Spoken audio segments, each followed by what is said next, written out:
Hey everyone, how's it going? It's Lazarus here, back with another video. Today I'm going to be giving you 7 facts you might not have known about the live bearer fish. Now live bearers include mollies, platies, guppies and swordtails. So for all the interesting facts, make sure to stick around to the end. And with that being said, let's dive into the video. If you didn't know, live bearers give birth to live young, hence the name live bearers. Kind of like mammals, although they don't produce milk. So the male and female mate before they have any fry. The male will inject sperm inside the female and she will gradually become pregnant. Then when it's time, she will give birth, and the next day you'll see little baby fish, also called fry, swimming all over the aquarium. That is a fun thing about live bearers. Honestly, it is quite easy to tell male and females, because it's just as easy as telling if a mammal is a male or female, but a little different. There is a fin called the anal fin, and depending on the male or female, the anal fin will appear different. So basically, you tell male or females by looking at the anal fin. Females have a triangular, fanned out anal fin, and the males will have a stick-like anal fin, which is named the gonopodium. So when you're buying your mollies, platies, guppies, or swordtails, males will have an anal fin in the shape of a stick, and the females have a triangular shaped anal fin. Easy, right?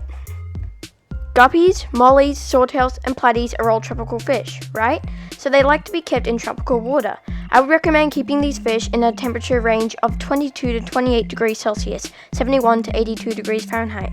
Some people might say that live bearers can withstand a temperature down to 18 degrees Celsius, but that will slowly cool them in a way I like to say, not thriving, but surviving. So make sure the heater in your aquarium is working perfectly and keeping the temperature in a good range, and your live bearers will be much happier. Well, I'm assuming when you mean outside, you mean in ponds. So my answer to that is yes, but there has to be plenty of heaters inside the pond that function properly and are set to a temperature a few degrees higher than the temperature you are targeting, just to be safe. And if it's summer and it gets warm up in your place, or you live in a tropical region, then you won't need a heater. So if you are, then lucky you. If you live in temperate areas where it can get both extreme hot and cold, like me, then as I said, your pond will require a good heating system. Capiche?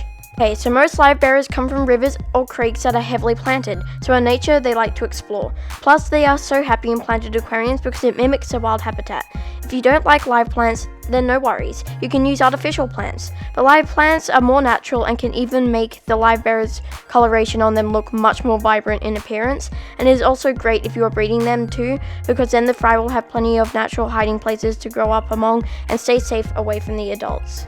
So a really important tip when keeping live bearers is to mix up their diet. You wouldn't like to be fed the exact same food every day, right?